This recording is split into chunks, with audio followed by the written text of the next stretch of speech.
Hello, thanks for being here. This is Bobby Landia, the podcast where 90% of everything that comes out of my mouth is bullshit.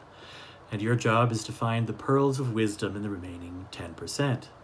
I'm Bobby, let's dive in. There's no doubt we are living in a shifting reality right now. All you have to do is look around and you can feel it. This sense of dread. Everywhere you turn, there's so much violence, hatred, greed. If this is really who we are, how can we survive? Is it too late? Are we beyond redemption? The other night, I had a dream that was very interesting, and I want to share this with you. I was on a slope of a grassy hillside, and there were all sorts of buzzing insects and random wildflowers around. It was beautiful. And I was looking out at the vast, misty valley ahead of me and was startled by the sound of something growling and snarling behind me. I didn't know what it was, but I knew I had to run. And I was running downhill at a very quick pace, and the slope was getting steeper and steeper. And it seemed like if I tried to stop, that I would fall hard on my face, head first, breaking every bone in my body. And then, as I thought I was going to lose contact with the ground, I reached the edge of a cliff. Then, out of nowhere, I heard a voice say, "Now! Jump now!" I pushed off and was launched like a missile across the sky. At first, the sound of the wind was deafening and I could not breathe. I started to panic because I thought I was going to suffocate, but to my surprise, it turns out I didn't even need to breathe. Suddenly, everything was quiet, and I don't know if I even think I had a body at the time, but I felt like I was just a point of consciousness moving at light speed through the galaxy. That's when I woke up. Feeling bewildered and wondering, what the hell was that?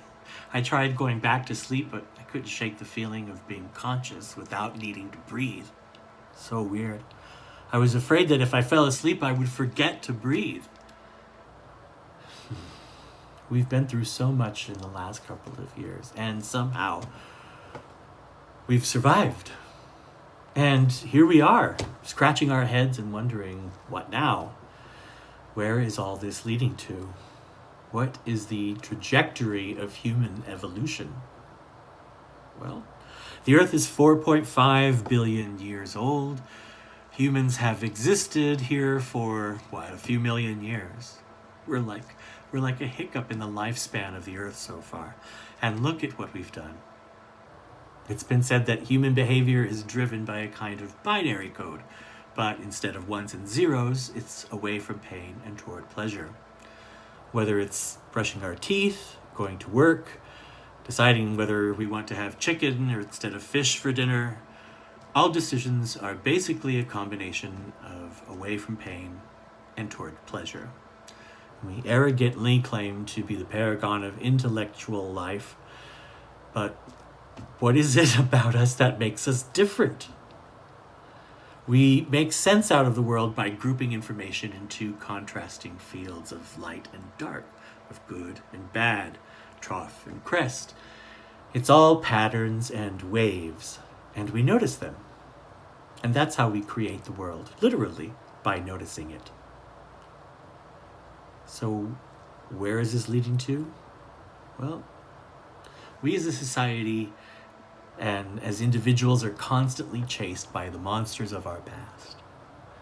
Whether they're memories of our mistakes, regrets, collective histories of war, discrimination, and destruction, they're always there, looming in the shadows, growling and snarling, reminding us of our flaws. But these monsters, they're not just remnants of what's been. They're also manifestations of our fears for the future, our anxieties about where we're heading. Because if you look at where we've been, We've gone from slavery and cannibalism to smartphones and capitalism. Some might say the latter are just shinier versions of the former.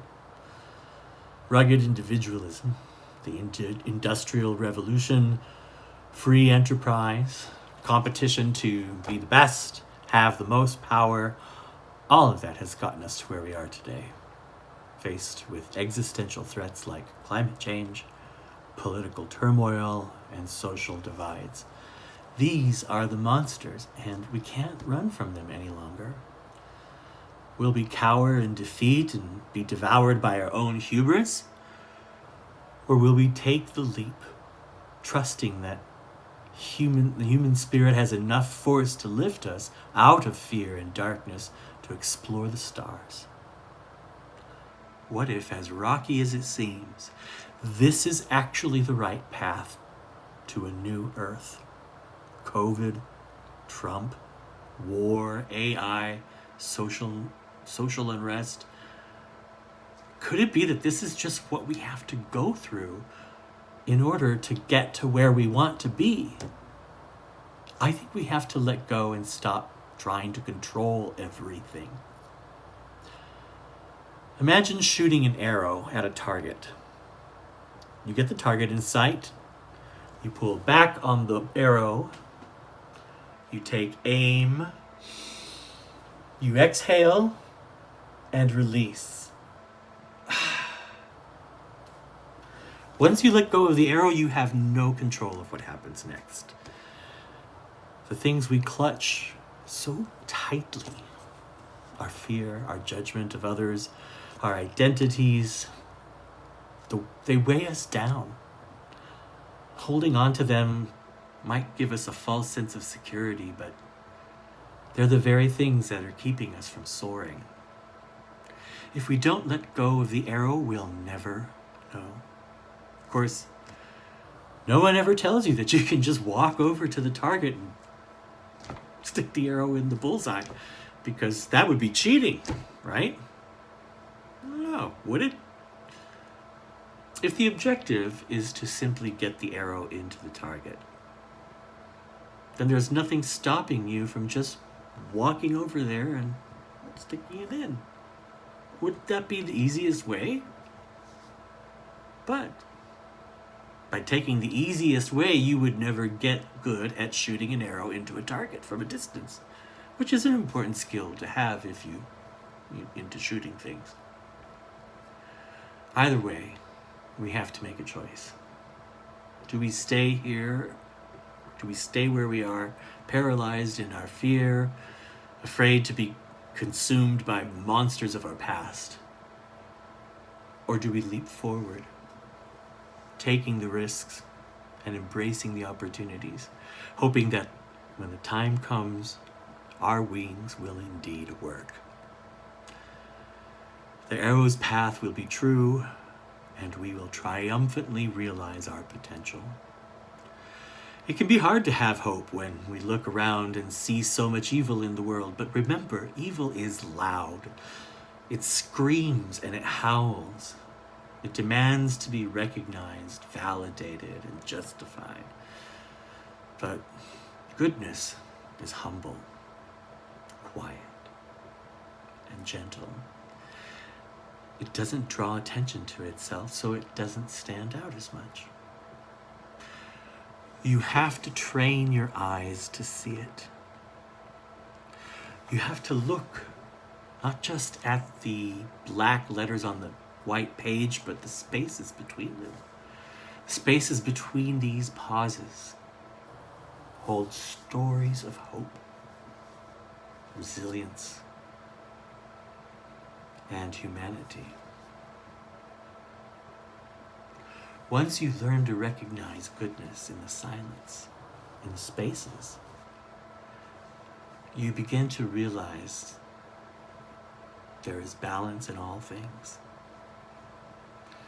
These monsters that snarl and growl at us need to be forgiven so they can be released. It's the only way. It's the only way that we can have enough momentum to leap across the chasm and land safely on the other side. I happen to believe we have everything that we need to do just that. So, the next time I find myself in the throes of a midlife existential crisis, I will say to myself, relax, lean into uncertainty with curiosity and wonder, because the question is more important than the answer. Thank you. Thanks for being here.